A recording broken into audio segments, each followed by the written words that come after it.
have we got 11 to play Wrexham in 2 weeks' time? Yes, we have 18. Currently the ALeague men's squad is sitting at 18.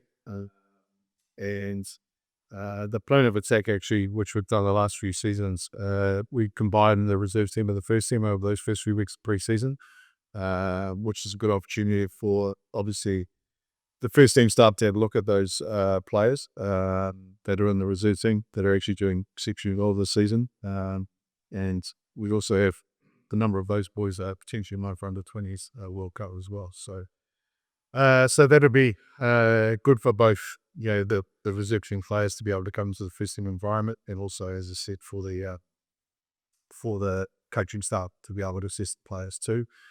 The Wrexham format actually allows for 25 players for the bench, with 11 obviously to start the game, and then 14 subs available in 6 windows. So given where we're at the preseason, you're probably looking at first team players, probably maximum 45 minutes, and then the sort of the next tier will come in, and then obviously the reserve tier boys are potentially also a couple of trials. Why haven't the Phoenix men signed anyone? Well, as I said, look, we're sitting here with 18 players at the moment. With some conversations with some players through the off season. In terms of those coming back, and everyone's come back, so we're excited and look forward to working with everyone again that is under contract. And we're just taking our time to make sure we get the right players to fill the spots. At the moment, the sort of key focus for us is a centre-back, a 10, and a striker. And we only had 2 visa spots available. So, trying to find the balance of what makes sense for the squad and what the best options are for the squad within that. What is the best local options that we can look at to fill one of those spots to then have the other 2 spots filled by visas. So we are in discussions and conversations with a couple of players, and quite advanced on conversation with a potential visa striker. Lots of clubs are preparing, making signings before the season ends. Why don't we? Yeah, I think we've actually been in a really healthy position the last few seasons. We've gone into, we've left the season with a number of players under contract. Also, it all depends on what you're looking for at any one time. So in terms of, just jumping on what the off-contract market is in Australia, that hasn't been a priority for us. As I said, this particular season, we have 3 main positions that we want to fill. So again, that's not really coming from that off-contract list or players that are moving around the ALeague. We're focused on bringing in a good quality striker, good quality 10, and good quality centre-back. Have we got any signings coming before the Wrexham game? Yeah, we could have a couple. We could have a couple done. Visa players will obviously bring a different issue in terms of visas and getting them into the country. So I don't expect to have visa players here prior to the Wrexham game. In terms of any local signings, as I said, we'd probably bring a couple of trialists in, particularly around the left back spot to replace Suts. And, if things were to work out, and potentially we could have a local player signed prior, whether they're ready to be able to participate against Wrexham is another question as well. How is recruitment going? Will we focus on youth, or will sign players who are older? No, so the focus is definitely not on youth. We signed a significant number of scholarship players last year. So, largely we have those scholarship players in place for this season. We also had their own players in place for this season. We did some pretty thorough reviews, obviously, off the back of last ALeague men's season. And one of the identifiers for us was sort of a young and old, and we sort of lost that middle ground a little bit. So a key focus of the recruitment of those 3 key positions that we've spoken about will be around trying to get players in that middle age bracket, sort of 25, 26 plus, not trying to go too deep into the 30s. What positions are we focusing on strengthening in the upcoming months, and how much influence does Chiefy have on deciding the additions that Cup makes? Yeah, so as I said, the key focus is on a centre back, a 10, and a striker, and obviously we have to replace Suts, bring a left back in there. we also have to kick off an eye as well on the OFC Pro League that's potentially coming up and whether we get into that or not. And if we do that, then we need to look at what the restrictions and the regulations will be on us. We anticipate there will be an age restriction on that. So I spoke to the reserve team boys yesterday actually and sort of gave them a bit of an outline of what's coming up, Rex, and the Perth trip obviously away for Cup, and then the potential of the OFC Pro League. And with that, we could have a few more scholarship category type contracts that we offer in that space. As far as Cheapy's involvement, the head coaches are always heavily involved in the recruitment of players. We operate a system where we have the coaching staff and myself that obviously have contacts. We bring players, we get sent a lot of players. I think we've got about 460 on the list at the moment. I'm looking at those visa positions. And then it's largely left up to the sort of coach and the analysts and whoever was there at the time with sort of their football nous to be able to work through that list of players, come up with a bit of a short list of whom we're sort of interested in. And then at that point, I'll start to get involved a little bit with how does it fit with what we're looking to do in terms of playing strategy, what we're looking as far as profiling the positions, etc., etc. And then when we narrow it down to who we really want to go after, that's where it sort of gets turned over in there, and I start the negotiations and the discussions where I try to bring them into the club. The women's signings look very impressive. Can we expect a similar caliber for the men's? Yeah, definitely. I mean, I think obviously with the women's team, we had a lot of players off contract, so we've signed a lot of players and still have some announcements to make. So in terms of the quality that you see in the ALeague women's space at the moment, we had a lot to do, whereas in the men's space, we don't have as much to do with having 18 players on the contract. So who do we plan on replacing Costa with? I had hoped there was a chance with Benway. Yeah, look, we keep in touch with Ben every year, with either directly with him or through his agent. I actually got up and at the driving range at parked beside his mum and his sister the other day, talking about what Wayne is doing. So yeah, but we had conversation with Wayne with his agent. We knew where they sat; they wanted to be in Europe, which all these young guys that get over there do want to do. So Costa's replacement is likely going to be a visa player, and as I said, we're in sort of advanced negotiations with a particular player. How's Albie? Albie says he's doing okay. He says he's on track. The medical team thinks he's on track as well. So that's obviously a big surgery he's had in terms of that shoulder. Time frames. He definitely should be fit and ready for the start of the ALeague season. I guess the sort of big goal for him is can we get that?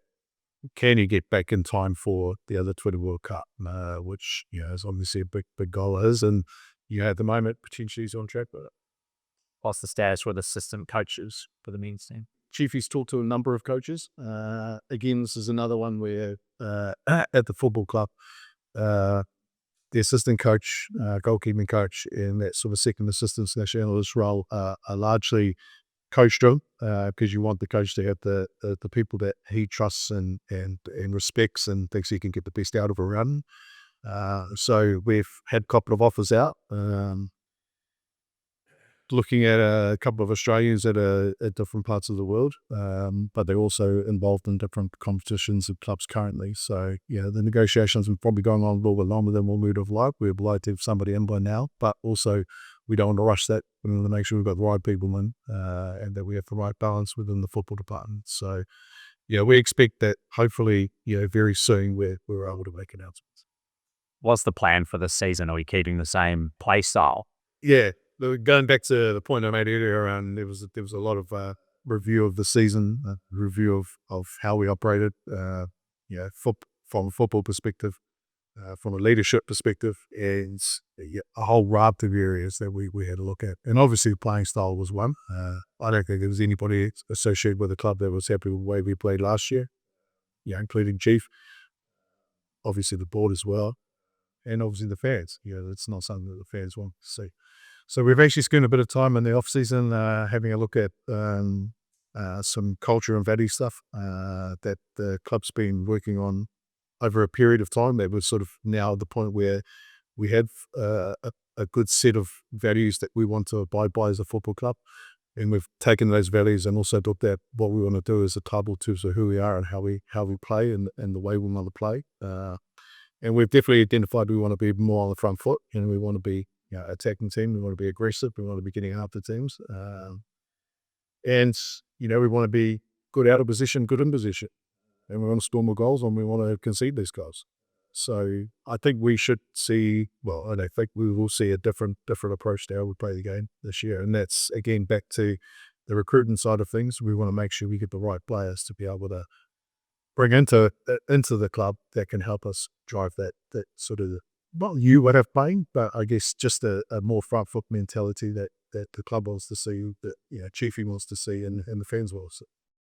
What is the ambition for the season ahead, and what are the consequences of not achieving? The ambition is to try and win an ALeague title. But there's also 13 other clubs in the men's competition that want to do the same thing, right? So, in terms of consequences, I can't sit here today and say if we don't win an A-League title that everybody in the club is going to be cut. All the players are going to be cut, because that's just not reality of the situation. You have to then get through a season and evaluate how it's gone. What was it like compared to the previous season? Injury markets, all the type of stuff that go into why you may or may not win a title. So, I don't want to talk about consequences for not winning. But the ambition is definitely there to go and win a title, and I think we can safely say that top six has to be a priority for both football teams. How can you reassure the fans that the men's team aren't going to be as terrible? All I can say is that we none of us at Football Club were happy with the season that we had last year, and there's been a lot of soul searching from Chiefy all the way through the club, myself, even the players. There's been some good chats between Chief and the players as they come back in this week around where we go forward and how we're going to do things going forward. We're looking at some different leadership structures, different way of team cohesion. Obviously, we want to employ a different way of playing and bringing some new players in to help that. So, all our planning and all the work that we've done in the off season has been about making sure that it's a better season than what we had last year. Will we have more preseason games in New Zealand? More preseason games in New Zealand. We'll be playing a number of preseason games in New Zealand as far as the Central League opposition. Now that Auckland's had their season in the league, and I hear them, they've already played them 3 times. We do want to have a couple of games with them, hopefully in preseason, and I need to set up a call with Terry to have a chat with them about that and what they might look like based on their schedule and our schedule. As always, these things are difficult to plan out. We do have the Australia Cup, which you have one game guaranteed, and then what does it look like, and then there's various dates that the other games might be played on. So that has to be factored into it.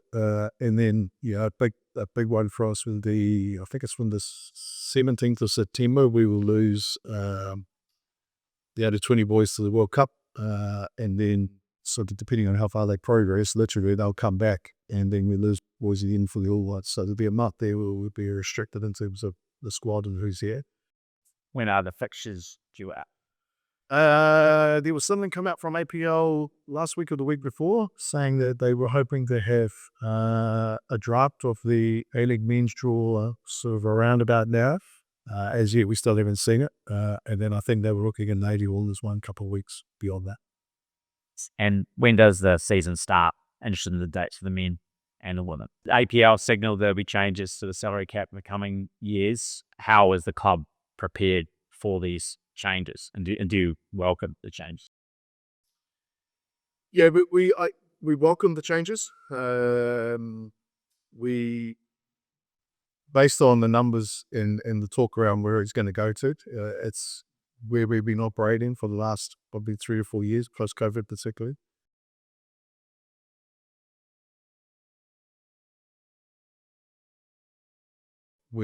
We're set ready for what's coming and believe it will probably even the play field a lot. And then it becomes about getting your recruitment right in terms of the top end, but also then having the best crop of young players you possibly can coming through, and pushing for first team positions, and then once that's sort of secured those, then pushing for the moves out to 6. So if we can replicate what we did last year within a budget that is last season before we became second. If we can replicate that model year on year, and operate within the salary cap that's coming, which we were doing in that season, then we feel like we'll be fine.